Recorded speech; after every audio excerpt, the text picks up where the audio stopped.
اگر ہم حضور کی اہل بیت سے محبت کریں حضور خوش ہوتے ہیں. بھئی ہر انسان کی بات ہے, اس کی اولاد کو چاہیں گے تو باپ تو خوش ہوگا نا. تو حضور کی امام حسن حسین سے, امام زین العابدین سے, غوث پاک سے, نبی کے خاندان سے پیار کرو. ان سے پیار, کتنا پیار کرو, کیسے پیار کرو.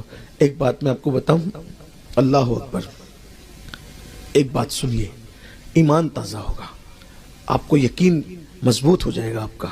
کہتے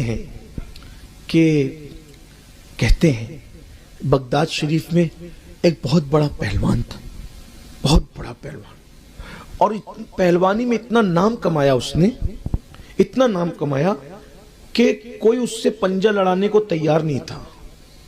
ایک دن کیا ہوا کہ ایک سید زادہ آل رسول, سید زادہ غریب مفلس تنگ دست, کام ڈھونڈنے گیا نہیں ملا, دوسرے دن گیا نہیں ملا, تیسرے دن گیا نہیں ملا, اس کو کام نہیں ملتا تھا. اس کی بیوی نے کہا, سید صاحب کی بیوی نے کہا, سید زادے کی بیوی نے کہا, سید صاحب آپ جاتے ہو آتے ہو کام نہیں ملتا, یہ بچیاں ہیں, بچے ہیں, بھوکے مرتے ہیں, یہ سب کیسے چلے گا, یا تو پھر انہیں مار ڈالو یا پھر کچھ کرو.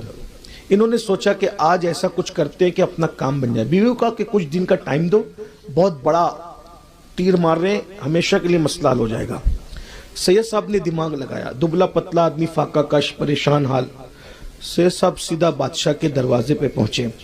دروازے پہ جانے کے بعد کہا کہ بھئی مجھے بادشاہ سے ملنا ہے. لوگوں کہا بھئی جاؤ یہاں سے, کہا نہیں مجھے ملنا ہے. گئے وہاں تو دیکھا کہ وہ پہلوان بادشاہ کے بازو میں وزیروں کی کرسی میں بیٹھتا تھا, اور اس کو وزیروں کی تنخواہیں ملتی تھی, وزیروں کی طرح. وہ سید صاحب گئے, جانے کے بعد کہا او بادشاہ صاحب, یہ جو آپ کا پہلوان ہے نا, پہلوان, اس سے میں نے کشتی لڑنا ہے, اور انشاءاللہ میں اس کو پچھاڑ دوں گا, ہرا دوں گا.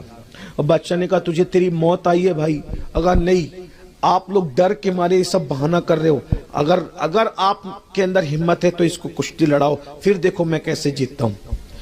جب تیک کی بات آئی تو بازو میں جو پہلوان بیٹھا ہوا تھا اس نے موچوں پہ تاؤ دیا, یہ مرنے کا آیا, یہ دبلا پتلا, یہ پھاکا کش آدمی. لیکن بہرحال اس نے ایسی تیک کی باتیں کی. پہلوان نے کہا ٹھیک ہے, اگر یہ لڑنا چاہتا ہے, اس کی موت آئی ہے, میں اس سے پنجہ لڑانے تیار ہوں, ہو سکتا ہے کوئی فن جانتا ہو.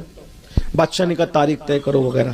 تاریخ طے ہو گئی, اعلان ہو رہے بھئی فلاں اجنبی ایک آیا مسافر, وہ ہمارے پہلوان سے جو وزیروں کی طرح تنخواہ لیتا ہے, وزیروں کے ساتھ بیٹھتا ہے, اور وزیروں جیسا مقام اس کو ہے, مشرق سے لے کے مغرب تک. اب اس سے کوئی لڑنے والا نہیں تھا, لیکن آج کوئی لڑنے آ گیا. تاریخ طے ہو گئی, اعلان ہو رہا, لوگ جوک در جوک جو ہے اب آ رہے ہیں, پورا میدان بھر گیا.